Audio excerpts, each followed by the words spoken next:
ہم نے گزشتہ چند خطبات سے نبی کریم صلی اللہ علیہ وسلم نے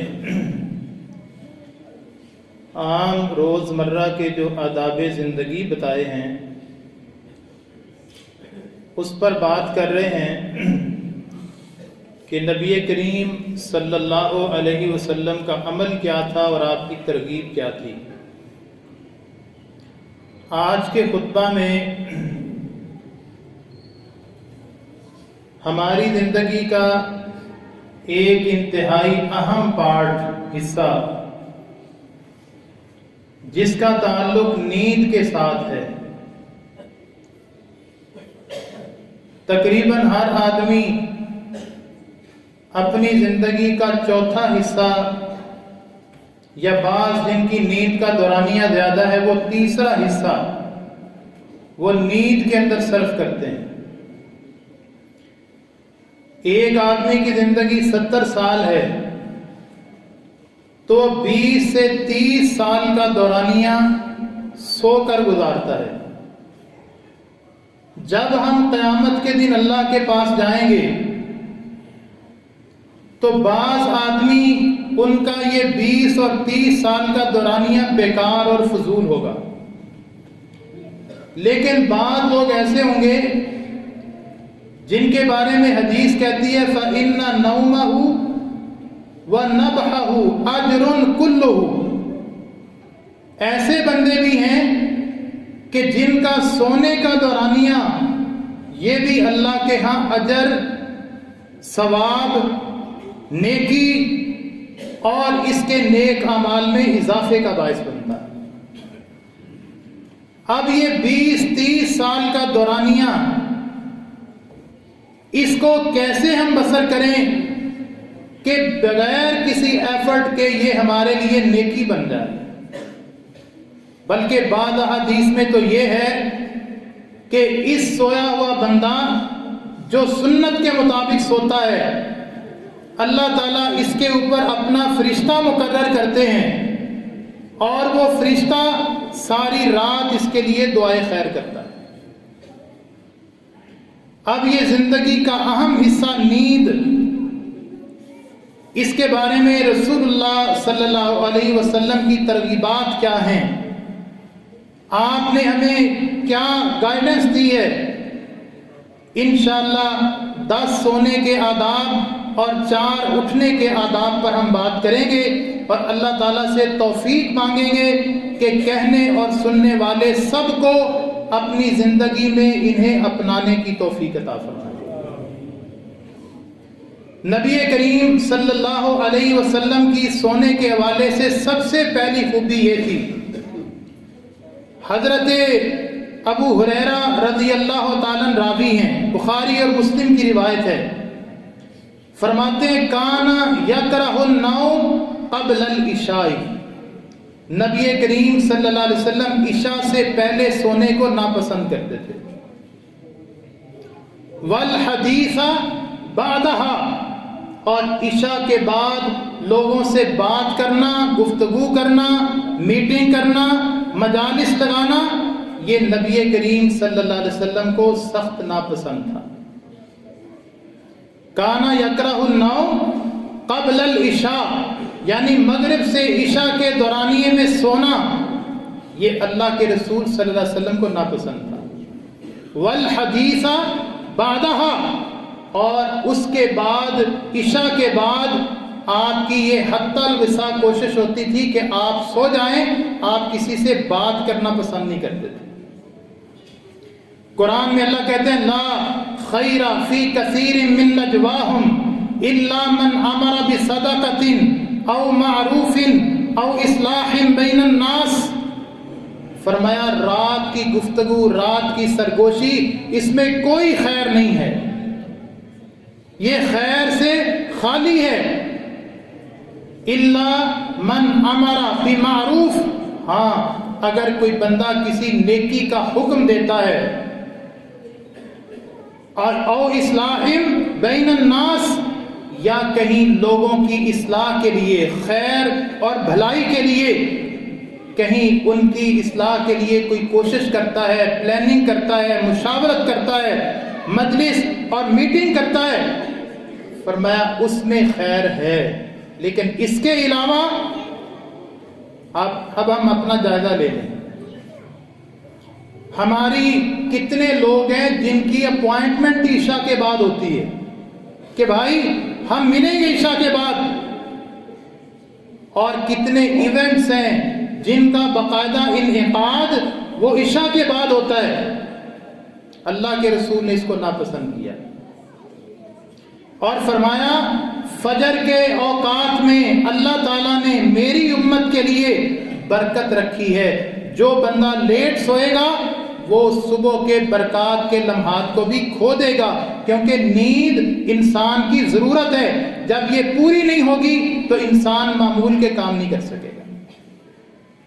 بلکہ حدیث میں تو یہ کہا گیا اگر آپ کو سخت نیند ہے تو فرمایا نماز چھوڑ دو، پہلے نیند کو پورا کرو.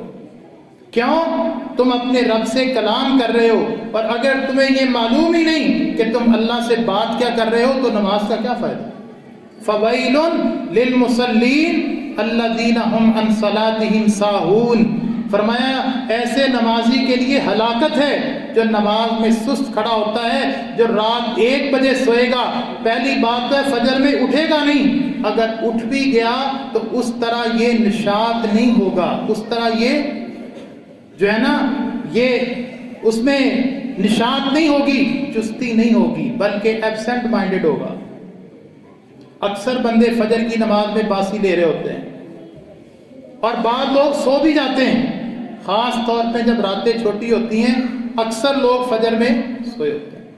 اگر ہم رسول اللہ صلی اللہ علیہ وسلم کی اس سنت پر عمل کر لیں کہ آپ عشاء کے بعد گفتگو کرنے کو سخت ناپسند کرتے تھے. ہمارے ہاں جو ٹائم مینجمنٹ کی ورکشاپس ہوتی ہیں نا، آپ ان کو سب کو سن لیں. وہ بات شروع کرتے ہیں رات سے. وہ کہتے ہیں جس بندے کی رات مینجڈ ہے اس کا دن مینج ہے، اور جس کی رات مینج نہیں ہے وہ اپنے دن کو مینج نہیں کر سکتا. اچھا اسلام کا کیا ہے؟ اسلام کی تو ڈیٹ بھی شروع ہوتی ہے رات کو. مغرب کے بعد آپ کا چاند نکلتا ہے تو آپ نئی ڈیٹ کے اندر انٹر ہو جاتے ہیں. اگر آپ فجر سے اپنے دن کو مینج کریں گے تو آپ 12 گھنٹے تو ضائع کر بیٹھے. تو جو زندگی اگر مینج کرنا چاہتے ہیں تو اس کی ترتیب بھی مغرب سے اسکیجول کو بنائیں. تو یہ رسول اللہ صلی اللہ علیہ وسلم کا عمل جلدی سونا، لیکن آپ معاشرے میں دیکھ لیں اس میں بہت زیادہ کوتاہی ہے، اور اس کوتاہی کے نتیجے میں ہم جو ہے نا وہ بہت ساری خیر سے محروم ہیں. اسی طرح رسول اللہ صلی اللہ علیہ وسلم جب بستر پر آتے تو آپ صلی اللہ علیہ وسلم دائیں پہلو کے اوپر سویا کرتے تھے. دائیں پہلو پر یعنی اپنا یہ ہاتھ اپنے سر کے نیچے رکھتے اور یہ دائیں بازو جو ہے اس کو کرب بناتے اور اس پہلو پر آپ صلی اللہ علیہ وسلم لیٹا کرتے تھے. اور اس کی جو سائنٹیفک توجیہ بتائی ہے آج ماہرین نے کہ بائیں سائڈ پر آپ کا دل ہوتا ہے. جب آپ دائیں پہلو پر لیٹتے ہیں تو دل کا کام ہے جو آپ کا خون ہے اس کو سرکولیٹ کرنا، اس پر پریشر کم آتا ہے اور یہ اپنی سرکولیشن کا کام بہتر طریقے سے سر انجام دیتا ہے. اگر کوئی شخص بائیں پہلو پر لیٹے تو اس سے دل کا فنکشن متاثر ہوتا ہے. یہ رسول اللہ صلی اللہ علیہ وسلم کی سنت کے اندر جو ایڈیشنل جو شفقت ہے. کیوں؟ اسلام دین فطرت ہے، یہ اللہ تعالیٰ نے فطرت کے مطابق بنایا ہے. آپ صلی اللہ علیہ وسلم کی جو بھی بات ہے وہ خالق اللہ تعالیٰ کی طرف سے آتی ہے، لہذا اللہ کو پتہ ہے کہ اس انسان نے فنکشن کیسے صحیح کرنا ہے. تو اسی طرح آپ صلی اللہ علیہ وسلم جب اپنے بستر پر آتے تو بستر کو جھاڑ لیا کرتے تھے. یہ بھی صحیح بخاری اور مسلم میں حضرت ابو ہریرہ رضی اللہ تعالیٰ عنہ سے روایت ہے کہ نبی کریم آتے بستر کو جھاڑتے اور ساتھ تو یہ بتاتے کہ ہو سکتا ہے آپ کی غیر موجودگی میں کوئی ایسا مہلک ایسا نقصان دہ ضرر رساں کوئی چیز یہاں آئی ہو اور جب آپ اس پر لیٹیں کئی چیزیں ایسی ہیں کہ جو اپنا زہر چھوڑ کے چلی جاتی ہیں۔ ایک دفعہ ہمارا پہاڑی علاقے میں کیمپ لگا، وہاں جو بندہ جاتا تھا اس کا پیٹ خراب ہو جاتا تھا، پانی اس طرح کا تھا، لیکن ایک بندے نے کہا جی فلاں سائڈ پہ جاؤ وہاں ایک چشمہ ہے، وہاں سے میں نے پانی پیا، میرا پیٹ بالکل درست ہو گیا۔ اب جو بندہ بھی جاتا اس کو جو پیٹ کا عارضہ ہوتا وہ صحیح ہو جاتا۔ وہاں ایک حکیم صاحب آئے، کہتے یار اس کی وجہ کیا ہے؟ اس نے جب انویسٹیگیٹ کیا، چلتا چلتا پیچھے پہنچا، اس نے دیکھا وہاں ایک بوٹی ہے، وہاں کچھ گھاس ہے، تو اس نے کہا دراصل یہ جو پانی اس میں سے گزرتا ہے نا، اس گھاس کے، اس بوٹی کے کچھ اثرات اس پانی کے اندر شامل ہو جاتے ہیں، حالانکہ ان کا مین سورس ایک ہے، ایک ہی جگہ سے سارا پانی آ رہا ہے، لیکن یہ والا پانی جب اس بوٹی سے گزرتا ہے تو گزر کے اس کے اثرات شامل ہوتے ہیں جو آپ کے نظام انہضام پر اچھے اثرات ڈالتے ہیں اور آپ کا پیٹ درست ہو جاتا ہے۔ اگر ایک پودے کے اندر اتنی تاثیر ہو سکتی ہے تو اگر کوئی چھپکلی، کوئی زہریلا جانور اگر آپ کے بستر پر آیا ہے اور آپ اس کو اچھی طرح جھاڑ لیتے ہیں تو امکان یہ ہے کہ اس کے اثرات کم ہو جائیں گے اور آپ نقصان سے بچ جائیں گے۔ اسی طرح رسول اللہ صلی اللہ علیہ وسلم جب آپ بستر پر آتے تو آپ صلی اللہ علیہ وسلم سورۃ الفلق، سورۃ الناس اور قل هو اللہ احد، یہ تینوں صورتیں پڑھتے ہیں۔ سیدہ عائشہ رضی اللہ عنہا، صحیح بخاری میں روایت ہے، کہتی ہے جب اللہ کے رسول بستر پر آتے تو آپ بستر پر بیٹھتے اور ان معوذات کو یعنی سورۃ الفلق، سورۃ الناس، سورۃ الاخلاص، ان تینوں کو پڑھتے اور اپنے دونوں ہاتھوں کو اس طرح جوڑتے اور اس پر پھونک مارتے اور پھونک مار کر جہاں جہاں آپ کا ہاتھ پہنچتا سر سے، چہرے سے آواز کرتے اور پورے بدن کے اوپر آپ صلی اللہ علیہ وسلم اپنا ہاتھ پھیر لیا کرتے۔ اسی طرح آپ صلی اللہ علیہ وسلم کی یہ سنت بھی ہے کہ جب آپ سونے کے لیے آئیں تو آیت الکرسی اس کا آپ ورد کر لیں، اس کو ایک دفعہ پڑھ لیں۔ سیدنا ابو ہریرہ رضی اللہ تعالیٰ عنہ یہ روایت کرتے ہیں کہ ایک جگہ مال غنیمت کا کچھ مال آیا اور رسول اللہ صلی اللہ علیہ وسلم نے مجھے بطور سیکیورٹی گارڈ اس پر متعین کیا اور میں رات اس کا پہرا دینے لگا۔ کہتے رات کا کچھ وقت گزرا، ایک شخص آتا ہے اور اس نے آ کر اس مال غنیمت میں سے مال سمیٹنا شروع کر دیا۔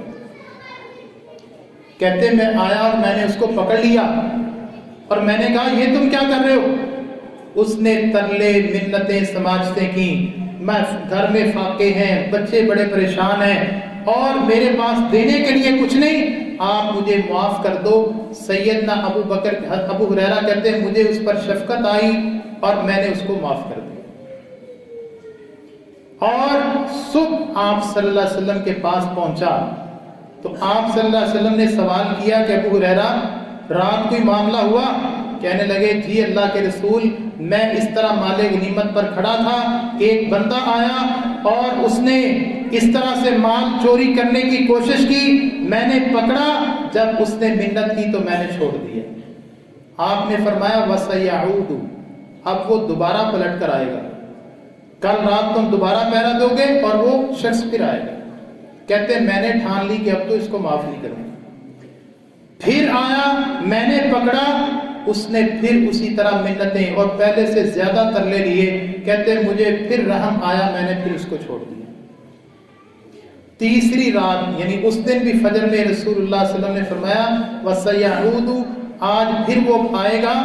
کہتے ابو ہریرہ اب تو میں نے پکی ٹھان لی کہ اس بندے کو کسی طرح میں معاف نہیں کر سکتا۔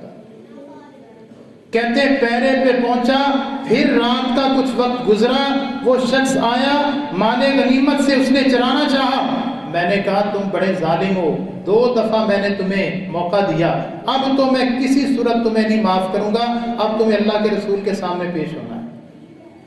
کہتے اس نے جب دیکھا کہ یہ بندہ مجھے نہیں چھوڑے گا. آپ دیکھیں یہاں بہت سمجھنے والی بات ہے. اس نے کہا اے ابو ہریرہ میں تمہیں ایک ایسا علمی نقطہ دیتا ہوں. علمی پوائنٹ نمبر 1 وہ کیا ہے؟ وہ یہ ہے کہ آپ جب بھی یہاں آتے ہو نا تو آپ آیت الکرسی پڑھ لیا کرو، یا جب بھی تم رات کرتے ہو تو آیت الکرسی پڑھ لیا کرو. جب تم اس کا ورد کر لو گے تو کوئی شخص، کوئی چور وغیرہ نقصان دینے والا آپ کا کوئی نقصان نہیں کر سکے گا. ابو ہریرہ رضی اللہ تعالیٰ کہتے ہیں میں نے چھوڑ دیا. اللہ کے رسول کے پاس پہنچے، آپ صلی اللہ علیہ وسلم نے فرمایا ہاں بھی بتاؤ تمہارے اس آنے والے چور کا کیا حال ہے؟ کہتے ہیں میں نے کہا یا رسول اللہ آیا وہ تھا، میں نے ٹھان لی نہیں چھوڑوں گا، لیکن اس نے جب مجھے ایک علمی نقطہ دیا تو میں نے اس کو، آپ نے فرمایا ذاک الشیطان، یہ شیطان تھا. لیکن تھا شیطان، لیکن اس نے بات درست کی ہے. بات سچ ہے کہ جب کوئی شخص آیت الکرسی پڑھ لے اللہ تعالیٰ اس کی نگرانی کے اوپر فرشتے مقرر کر دیتے ہیں اور شیطان اس انسان کا کوئی نقصان نہیں کر سکتا. یہاں سے کئی باتیں اس حدیث سے سمجھ آتی ہیں. ایک بات یہ سمجھ آتی ہے کہ شیطان باقاعدہ، ہم تو شک کرتے ہیں نا دوسروں کے اوپر، ہم اپنے آپ کو اور اپنے بچوں کو اس بات پر قائل نہیں کرتے کہ بھی شیطان بھی عملی طور پر ہمارا نقصان کرتا ہے. ہماری کوئی چیز گم ہوگی تو ہم بچوں پہ شک کریں گے یا کسی اور پہ کریں گے؟ کیا پورے افراد خانہ میں سے کبھی کسی کی توجہ اس پر گئی ہے کہ شیطان نے بھی کیا کر سکتا ہے؟ یعنی شیطان کے فیکٹر کو ہم نے زندگی سے ویسے ہی نکال دیا اور بہت ساری نفرتیں، یعنی ایک کام وہ کرتا ہے ہمارا مال چراتا ہے، نقصان کرتا ہے، دوسرا نقصان کیا کرتا ہے ہمارے تعلقات کو بھی بگاڑ دیتا ہے، ایک دوسرے پر شک کروانا شروع کر دیتا ہے. اگر آپ کو یہ غالب امکان بھی ہو کہ فلاں گھر کے فرد نے چوری کی ہے تو آپ وہ بھی شیطان پر ڈال دیں، انشاءاللہ آپ کے تعلقات درست ہو جائیں گے. سورہ یوسف میں حضرت یوسف نے کہا ان ذالکم الشیطان من بعد ان نزغ الشیطان بینی و بین اخوتی، کہتے ہیں یہ شیطان تھا جس نے میرا اور میرے بھائیوں کا آپس میں یہ نزاع ڈال دیا. بات کوئی نہیں تھی، حالانکہ گھر سے لانے والے، پلاننگ کرنے والے، کنویں میں پھینکنے والے سارے سامنے کھڑے ہیں اور پتا تھا کہ انہوں نے کیا، لیکن ڈال کس پر رہے ہیں؟ شیطان کے اوپر. یہ ہے تعلقات کی سائنس. تو ہم یہ سمجھیں. اور دوسری بات یہ ہے کہ شیطان بندے پر سائیکولوجیکل وار کرتا ہے. ہر بندے کا جو اس کا رجحان ہے نا، اس رجحان پر اس پر اٹیک کرتا ہے. اسے پتا تھا کہ ابو ہریرہ علم سے محبت کرنے والا آدمی ہے، ان کو علمی نقطہ پیش کیا. اگر ان کی جگہ پہ خالد ابن ولید ہوتے تو شاید ان کے سامنے کسی تلوار کی خوبی، کسی جنگ کا راز، اللہ نے کہا انہو یراکم ہوا وقبیلہ من حیث لا ترونہم، یہ شیطان اور اس کی پوری پلٹون، اس کی ساری جو اس کی نسل ہے، یہ تمہیں وہاں سے دیکھ رہی ہے جہاں سے تم اس کو نہیں دیکھ رہے. بچنے کا طریقہ کیا ہے؟ اعوذ باللہ من الشیطان، یا اللہ میں تیری پروٹیکشن مانگتا ہوں شیطان سے، میں اس کا مقابلہ نہیں کر سکتا. تو اللہ کی مدد سے ہم شیطان سے بچ سکتے ہیں. تو آیت الکرسی پڑھنا یہ اپنے گھر کی حفاظت بھی ہے اور اسی طرح شیطان کے برے اثرات سے بچنا. اسی طرح وہ حدیث معروف ہے، حضرت علی رضی اللہ تعالیٰ اس کے راوی ہیں، کہتے ہیں سیدہ فاطمہ چکی چلاتی تھی اور ہاتھوں پہ نشان پڑ گئے. میں نے دیکھا کہ مسجد میں ایک جنگ سے بہت سارے قیدی آئے ہیں اور ان غلاموں کو لوگوں میں تقسیم کیا جا رہا ہے. میں نے کہا فاطمہ تم بھی جاؤ اور جا کے اپنے والد سے کہو، نبی کریم صلی اللہ علیہ وسلم سے التماس کرو کہ ہمیں بھی کوئی غلام مل جائے. پانی لانا، چکی چلانا میں باہر کے کاموں میں ہوتا ہوں، آپ کے گھر کے کاموں میں بہت ساری معاونت ہو جائے گی، جاؤ اور جا کے نبی کریم صلی اللہ علیہ وسلم سے کچھ غلام طلب کرو۔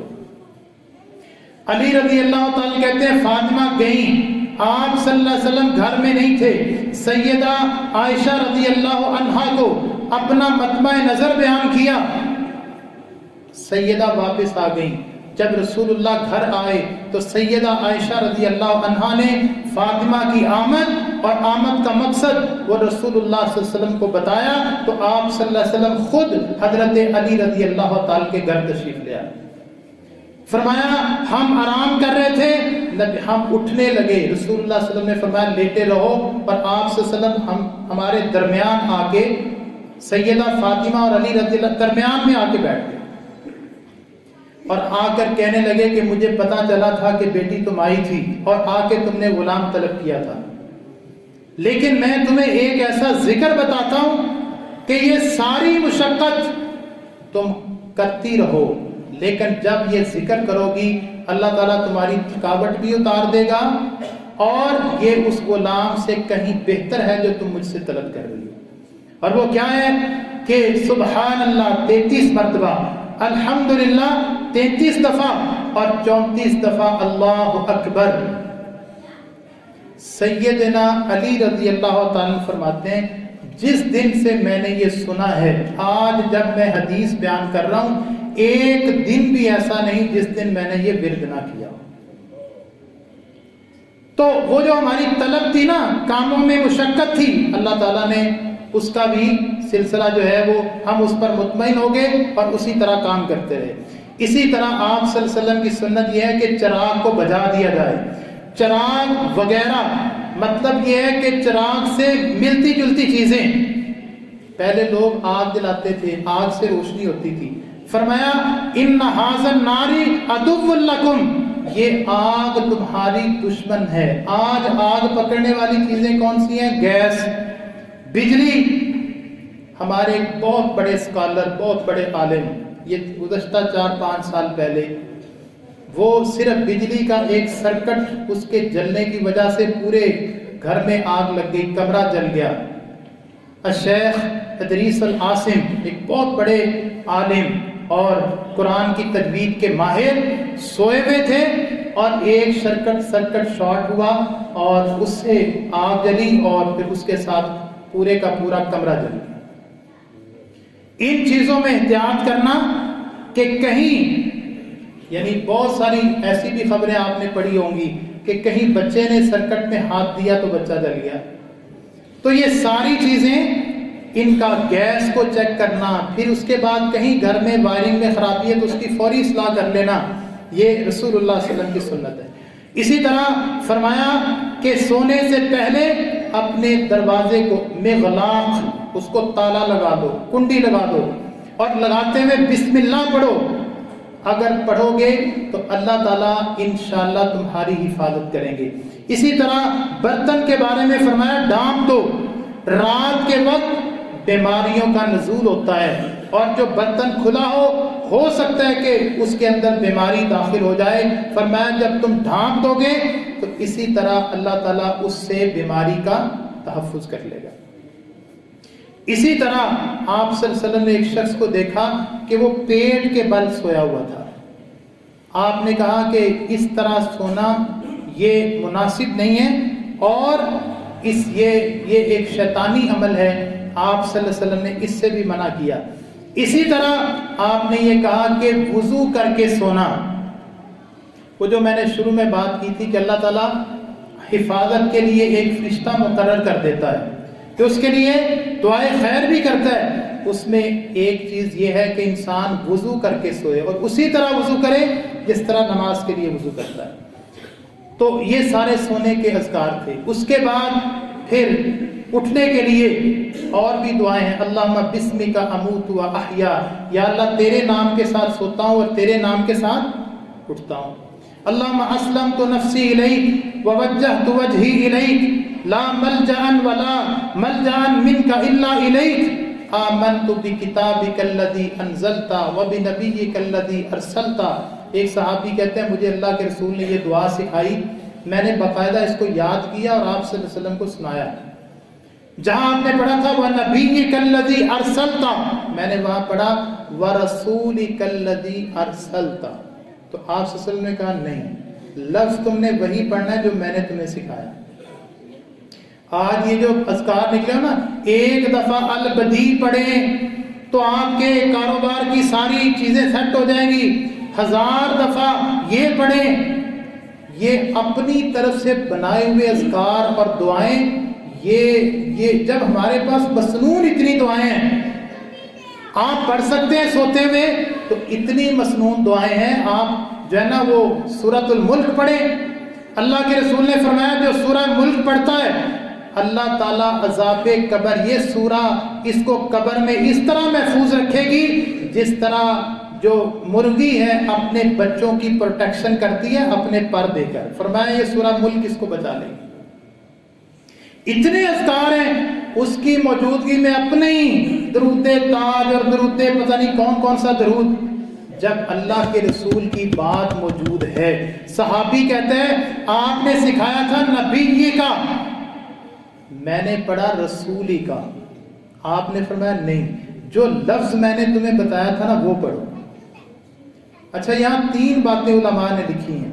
پہلی بات، نبی چھوٹا ہوتا ہے اور رسول بڑا ہوتا ہے. نبی صاحب شریعت نہیں ہوتا، رسول صاحب شریعت ہوتا ہے.